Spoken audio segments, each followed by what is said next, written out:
L'ascension d'un homme simple vers la gloire, Jean Dujardin. Pour certains, ce nom évoque le sourire éclatant d'un acteur français au charme irrésistible, une silhouette familière sur les tapis rouges de Cannes ou d'Hollywood. Pour d'autres, il est le reflet d'une époque du cinéma français où le charisme pouvait encore se conjuguer avec une humilité rare. Mais avant de devenir une figure incontournable du 7e art, Jean Dujardin n'était qu'un homme ordinaire, doté d'un humour piquant et d'une ténacité farouche. Son histoire, avant que le scandale intime n'éclate, mérite d'être racontée avec la précision et l'intensité qu'elle impose.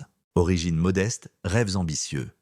Jean Dujardin est né le 19 juin 1972 à Rueil-Malmaison, en banlieue parisienne. Issu d'une famille de la classe moyenne, il grandit dans un environnement plutôt paisible, entouré de ses frères. Son père, Jacques Dujardin, était chef d'entreprise dans le secteur de la construction, tandis que sa mère, mère au foyer, veillait sur l'éducation de ses enfants avec une rigueur douce. Déjà adolescent, Jean faisait preuve d'un goût certain pour la dérision et la comédie. Il n'était pas le meilleur élève de sa classe, mais il brillait par son aisance à faire rire les autres, à imiter ses professeurs ou à détourner les moments ordinaires en scènes mémorables. Après avoir obtenu son baccalauréat, il effectua son service militaire comme beaucoup de jeunes hommes de sa génération. Mais c'est durant cette période qu'il ressentit de manière viscérale un appel irrésistible, celui de la scène. Des débuts de timide dans les cafés-théâtres. À son retour à la vie civile, Jean ne se précipita pas immédiatement vers les studios de cinéma. Il commença à se produire dans des cafés-théâtres parisiens.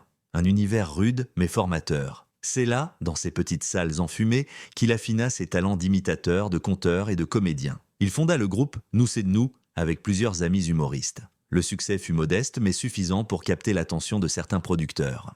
Le vrai tournant arriva avec la série télévisée Un gars, une fille, diffusée sur France 2. Dans le rôle de Jean, il formait un couple hilarant avec Alexandra Lamy, Chouchou, et le public français tomba amoureux du duo. Ce n'était pas seulement de la télévision, c'était un phénomène de société. Pendant des années, les spectateurs riaient, s'identifiaient et rêvaient à travers les disputes cocasses et les tendresses maladroites de ce couple emblématique. Mais pour Jean, ce succès avait un goût particulier, car il tomba réellement amoureux de sa partenaire, Alexandra Lamy. Leur relation à l'écran devint une histoire d'amour réel, passionné, presque fusionnel. Leurs regards complices ne trichaient pas. L'amour et la célébrité, un mélange explosif. L'amour entre Jean Dujardin et Alexandra Lamy fut longtemps perçu comme l'un des couples les plus solides du show business français. Mariés, complices, présents l'un pour l'autre dans les pires et les meilleurs moments, ils semblaient inébranlables. Pourtant, à l'arrière-plan, la pression de la célébrité, les tournages incessants et les jalousies dissimulées fragilisaient lentement les fondations de ce mariage. Jean, de son côté, connaissait une ascension fulgurante. Après la fin de Un gars, une fille, il poursuivit sa carrière avec brio dans des films comme Brise de Nice, 99 francs, ou encore OSS 117. Ces rôles lui permirent d'élargir son registre, de passer de l'humour absurde à la critique sociale ou encore au pastiche historique. Sa capacité à se réinventer séduisait les critiques autant que le public. Mais ce fut en 2011, avec le film muet The Artist, que Jean Dujardin accéda à la consécration suprême. Le film, un hommage au cinéma hollywoodien des années 1920, fit sensation dans le monde entier. Jean y incarnait Georges Valentin, un acteur du muet en déclin à l'ère du parlant. Le parallèle avec sa propre trajectoire était troublant. Il devint le premier acteur français à recevoir l'Oscar du meilleur acteur. Une nuit inoubliable. La France entière le regardait, émue aux larmes, brandissant la célèbre statuette dorée. Mais derrière le sourire radieux de la cérémonie, un drame silencieux commençait à s'écrire. Le fossé grandissant avec Alexandra. Le triomphe international de Jean éloigna encore un peu plus le couple. Alexandra, malgré son propre succès et sa carrière, souffrait de cette distance croissante. La célébrité n'est pas une barrière contre le doute. Elle l'accentue parfois. Les rumeurs commencèrent à apparaître dans la presse à scandale. Tensions, scènes de ménage, jalousie. Le couple tenta de préserver les apparences. Ils démentaient les bruits de rupture, s'affichaient ensemble lors de quelques événements, riaient devant les photographes. Mais les regards étaient moins complices, les gestes plus mécaniques. La magie semblait avoir laissé place à une routine glaciale. Finalement, en 2013, la nouvelle tomba. Jean Dujardin et Alexandra Lamy annoncèrent leur séparation. La France fut sous le choc. Comment un couple aussi iconique pouvait-il se désintégrer? Jean, dans les interviews, restait discret. Il évoquait des chemins différents, des incompréhensions, sans jamais accuser ni se plaindre. Alexandra, elle aussi, gardait le silence, fidèle à une certaine élégance. Un homme seul au sommet. La rupture affecta profondément Jean Dujardin. Bien que sa carrière continuait de prospérer, une part de lui semblait brisée. Il se plongea dans le travail, acceptant des rôles de plus en plus complexes. Un balcon sur la mer, la French, le retour du héros. Il alternait entre comédie et drame, entre légèreté et intensité. Mais malgré l'agitation extérieure, son entourage notait un changement subtil en lui. Moins expansif, plus introspectif, il évitait les mondanités, ne s'attardait plus dans les after-parties. Les femmes lui tournaient autour, bien sûr, mais il restait en retrait méfiant. C'est dans cette période trouble qu'il fit la rencontre d'une femme qui allait bouleverser sa vie. Une femme belle, mystérieuse, cultivée, qui ne semblait pas impressionnée par son statut. Elle ne venait pas du monde du cinéma, elle ne connaissait que très peu son œuvre, c'est peut-être ce détachement qui séduisit Jean. Il tomba amoureux, véritablement, passionnément. Et pour la première fois depuis longtemps, il crut à nouveau au bonheur. Un nouveau départ? Ou une illusion? Leur relation se construisit lentement. Pas de tapis rouge, pas d'annonce dans la presse. Jean voulait la protéger. Il parlait d'elle avec tendresse, mais évitait les confidences. Elle, de son côté, semblait apprécier cette discrétion. Les amis de Jean la décrivaient comme attentionnée, intelligente, dotée d'un humour subtil. Elle comprenait les absences, les exigences du métier, la pression des médias, elle ne cherchait pas la lumière. Ils se marièrent discrètement, loin des caméras, lors d'une cérémonie intime dans le sud de la France. Seuls quelques proches furent invités. Jean croyait avoir trouvé enfin un équilibre, une paix. Les fissures du silence quand le doute s'installe. Il existe des silences plus assourdissants que les cris. Des silences qui s'installent doucement dans une maison entre deux regards évités, deux phrases inachevées, deux téléphones retournés sur la table. C'est précisément dans ce silence-là que Jean Dujardin commença à sentir que quelque chose, profondément, n'allait plus. Le bonheur fragile d'un homme blessé. Après son divorce très médiatisé avec Alexandra Lamy, Jean Dujardin avait juré de ne plus jamais exposer sa vie privée. Cette promesse, il la prit au sérieux. Lorsqu'il se remaria discrètement, loin des flashs, il pensait sincèrement avoir trouvé une forme de renaissance. Cette nouvelle femme n'appartenait pas au monde du cinéma. Elle ne cherchait ni la reconnaissance, ni la lumière. Elle semblait représenter exactement ce dont Jean avait besoin. La normalité. Les premiers mois de leur mariage furent paisibles. Trop paisibles, diraient certains. Jean rentrait de tournage épuisé, mais heureux de retrouver un foyer calme, sans tensions apparentes. Les dîners étaient simples, les conversations sincères, les projets modestes. Il croyait enfin avoir échappé à la malédiction des couples de célébrités. Mais parfois, la tranquillité n'est qu'un calme trompeur avant la tempête. Les premiers signaux ignorés. Tout commença par de petites choses, des détails insignifiants que seul un homme profondément amoureux peut choisir d'ignorer. Son épouse, autrefois si disponible, devint soudainement plus distante. Son téléphone ne quittait plus sa main. Elle s'isolait pour répondre à des appels, sortait plus souvent sous prétexte de rendez-vous professionnels, revenait tard, parfois avec ce regard absent qui trahit un esprit ailleurs. Jean se rassurait. Il se répétait qu'il projetait ses anciennes blessures sur une situation nouvelle. Après tout, n'était-il pas devenu paranoïaque à force d'avoir vécu sous le microscope médiatique? Il se persuadait qu'il devait faire confiance. La confiance, pensait-il, est le pilier du couple. Mais le doute, une fois installé, est un poison lent. L'éloignement émotionnel. Ce ne fut pas une dispute violente qui alerta Jean. Ce fut pire, l'indifférence. Les gestes tendres se firent rares, les regards complices disparurent, les nuits partagées se transformèrent en sommeil dos à dos. Jean, habitué à décrypter les émotions humaines à l'écran, sentait qu'il n'était plus le centre de l'univers de sa femme. Il tenta d'en parler. Elle minimisa, parla de fatigue, de stress, de besoin d'espace. Elle souriait, mais ce sourire n'atteignait plus ses yeux. Les amis proches de Jean remarquèrent également ce changement. Certains osèrent lui glisser quelques mots, timidement, mais Jean les balaya d'un revers de main. Il refusait de devenir cet homme méfiant, suspicieux, prisonnier de ses propres peurs. Ironiquement, c'est précisément ce refus de voir la vérité qui permit à la trahison de se développer. Un nom qui revient trop souvent, il y avait pourtant un élément troublant. Un nom, toujours le même. Un homme dont elle parlait avec une facilité déconcertante. Un homme qu'elle décrivait comme un ami, une personne de confiance, quelqu'un qui l'aide beaucoup. Jean n'y prêta pas attention au début. Après tout, chacun a droit à des relations extérieures au couple. Mais ce nom revenait trop souvent, dans les conversations, dans les messages, dans les anecdotes du quotidien. Et surtout, cet homme semblait être toujours là, quand Jean ne l'était pas. Un soir, lors d'un dîner entre amis, Jean remarqua quelque chose d'étrange. Lorsqu'elle évoqua cet homme, sa voix changea légèrement. Un ton plus doux, une lueur furtive dans le regard, une micro-expression que seuls les acteurs entraînés savent repérer. Ce soir-là, Jean ne dormit pas. L'intuition, cette ennemie silencieuse. Les jours suivants, Jean fut envahi par une sensation qu'il connaissait trop bien. Cette intuition viscérale que quelque chose lui échappait. Sur un plateau de tournage, il était capable de ressentir la tension d'une scène avant même qu'elle ne soit jouée. Dans sa vie privée, il tenta de faire taire cette même intuition, mais elle insistait. Il commença à remarquer des incohérences, des horaires qui ne collaient de pas, des explications trop détaillées pour être honnêtes, des absences justifiées par des excuses qui semblaient préparées à l'avance. Jean se sentait ridicule. Espionner sa propre femme, lui, l'homme public, respecté, oscarisé, il se détestait pour ses pensées. Et pourtant, il sentait qu'il approchait d'un point de non-retour. Le jour où tout bascule, ce fut un événement banal qui déclencha la chute. Un après-midi, Jean rentra plus tôt que prévu. Le tournage avait été annulé. Il entra chez lui dans un silence inhabituel, trop inhabituel. Il appela sa femme, pas de réponse, puis il entendit un rire. Pas le sien, pas celui qu'il connaissait par cœur, un rire étouffé venu de l'autre pièce. Son cœur se mit à battre violemment. Il n'osa pas avancer immédiatement. Il resta figé, quelques secondes qui lui parurent une éternité. Ce qu'il ressentit à cet instant ne ressemblait pas encore à de la colère, mais à une peur primitive, animale. Il se répétait « ce n'est rien, tu te fais des films ». Mais au fond de lui, il savait déjà. La découverte partielle, mais irréversible. Il n'ouvrit pas la porte brutalement. Il ne cria pas. Jean Dujardin n'est pas un homme de scène spectaculaire dans sa vie privée. Il observa, il écouta, et ce qu'il comprit, sans même voir clairement, suffit à briser quelque chose en lui. Elle n'était pas seule. Il reconnut une voix masculine, une voix familière.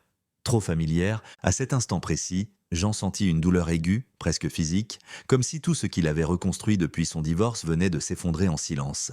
Ce n'était pas seulement une infidélité qu'il pressentait, c'était une trahison intime, sournoise, soigneusement dissimulée. Il quitta l'appartement sans faire de bruit. Ce jour-là, Jean Dujardin comprit que la vérité, quelle qu'elle soit, allait être bien plus violente que ce qu'il avait imaginé. Et surtout, il était encore loin de deviner avec qui sa femme le trompait réellement. La révélation impossible, quand le visage du traître se dévoile, il y a des trahisons qu'on pardonne et d'autres qui dévastent. Il y a des mensonges tolérables et d'autres qui laissent une cicatrice à jamais béante. Jean Dujardin, homme de cinéma, maître de l'émotion contenue, croyait avoir tout affronté. La gloire, l'amour, la chute, la solitude. Mais rien, absolument rien, ne l'avait préparé à ce qu'il allait découvrir. Car ce n'était pas une banale infidélité. Ce n'était pas un amant de passage, une erreur regrettable. C'était bien pire. C'était un visage familier, proche, intime. Un homme qu'il admirait. Un homme en qui il avait placé toute sa confiance. Un homme qu'il n'aurait jamais soupçonné. Le retour au silence, mais avec des soupçons déchaînés. Après avoir quitté son domicile sans se faire remarquer, Jean passa la nuit dans un hôtel discret. Il n'envoya aucun message. Il ne confronta pas sa femme. Il n'en parla à personne. Il n'avait besoin ni de conseils, ni de compassion. Il avait besoin de comprendre, de savoir. Les jours suivants furent un enfer silencieux. Sa femme, ne se doutant de rien, continua sa vie comme si de rien n'était. Jean, lui, jouait un rôle. Il souriait, posait des questions anodines, écoutait, observait. Ce n'était plus un mari, c'était un détective dans sa propre maison. Et chaque détail le rapprochait de l'inévitable. Elle parlait souvent d'un collaborateur de confiance, elle riait trop fort quand il appelait, elle rangeait son téléphone aussitôt après leur conversation. Elle prenait soin de masquer ses émotions, mais Jean savait lire entre les lignes. Et puis un jour, il vit une photo.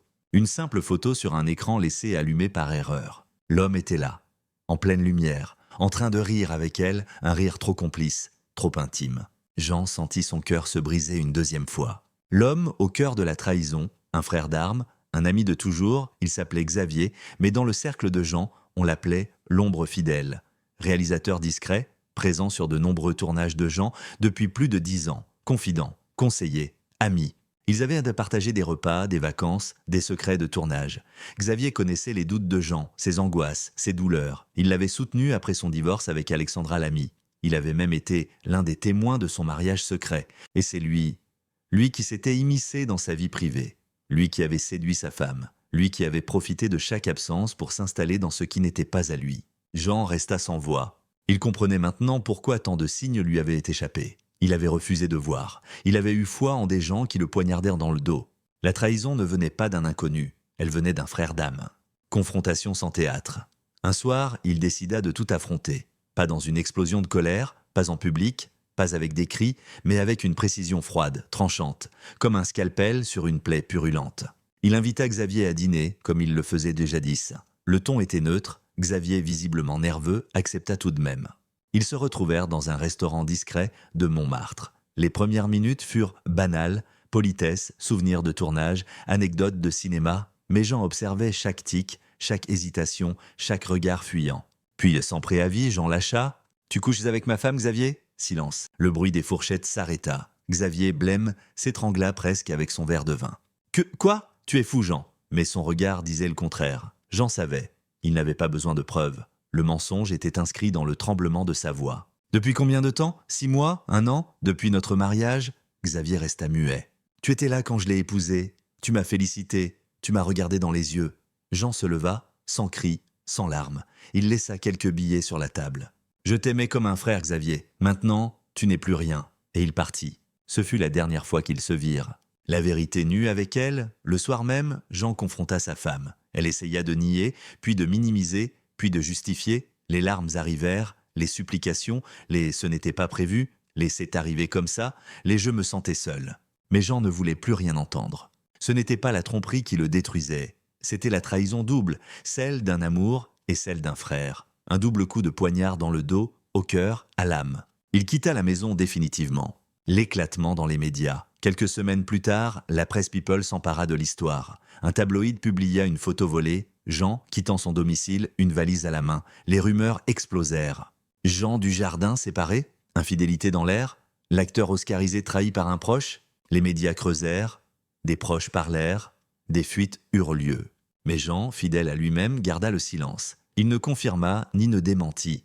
Il n'avait pas besoin que la France pleure pour lui. Il saignait déjà en silence. Xavier, lui, disparut des radars. Il fut évincé de plusieurs projets. Certains producteurs coupèrent tout contact. D'autres firent circuler son nom dans les couloirs des studios, toujours suivi d'un murmure « traître ». Sa femme, elle tenta de sauver la face. Mais dans le milieu, les gens savent. Ils jugent, sans le dire. Elle devint invisible. Un homme détruit, mais debout, Jean s'installa seul, dans une maison reculée en Provence. Il coupa son téléphone, refusa les interviews, refusa même des rôles prestigieux. Il avait besoin de silence. Pas celui de la trahison, mais celui de la reconstruction. Il passa des jours entiers à marcher, écrire, peindre. Il écrivit des lettres qu'il n'envoya jamais. Il relut Camus, Molière, Céline. Il revint à l'essentiel, à lui-même. Dans une rare confidence faite à un ami de confiance, il déclara « Ce n'est pas la perte qui m'a tué. C'est la conscience que je n'ai jamais vraiment été aimé, ni par elle, ni par lui. La renaissance d'un homme, de la douleur à la lumière, il y a des tempêtes dont on ne sort jamais totalement indemne. Des tempêtes qui balaient tout, les certitudes, les projets, l'amour, l'amitié. Mais il y a aussi des hommes qui, au cœur de la ruine, parviennent à se redresser, un genou à terre, le regard fixé vers l'horizon. Jean Dujardin est de ceux-là.